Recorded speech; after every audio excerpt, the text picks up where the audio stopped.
Okay, the topic of this is likely not going to make sense to most of you, but what I'm doing in here should be very interesting to anyone that works in a regulated industry, right? Or you're entering a regulated industry.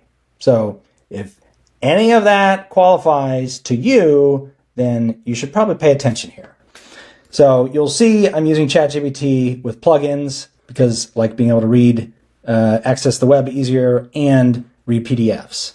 So I found some links, FESMA or PHMSA, I think that's how you pronounce it, regulates interstate pipeline and underground storage. Now, this is something new, so I want you to act like a regulatory expert, and I want you to explain as much as you can about this regulation. This is actually new, passed several years ago, and so look at this. Okay, comprehensive overview, background, API, and this is all over. If you remember back in 2015 when that gas leak, when they had the storage well leak, and then it took months to drill down and drill in and relieve that pressure so they could plug that well. So this regulation all came down because of that, because that was a quite destructive event. So here's the objectives, risk-based approach, what happened there, regulatory landscape now, and it broke down pros and cons. What does that mean?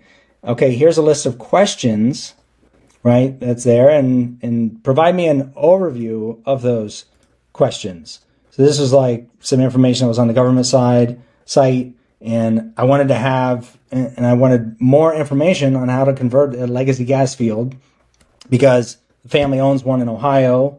Enough gas can be stored in this field to heat 30 million homes for a year. So it's a pretty big deal. We want to be able to market it and sell it, because these things become available, but this is the first time I've done it. So I need a lot of background. I need to know what I need to be looking at, and if there are any things that I'm not familiar with. So that's basically what I'm doing here. I'm scanning,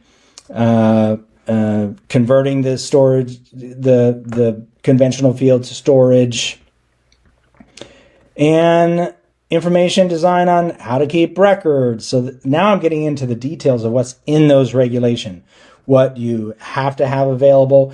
And this is so I have a much better understanding as I'm working with potential buyers, what's going to impact their day, what's going to keep them from being able to develop this field and utilize it in a couple years. So I need to familiarize myself with it so I can do a better job to see this transaction through.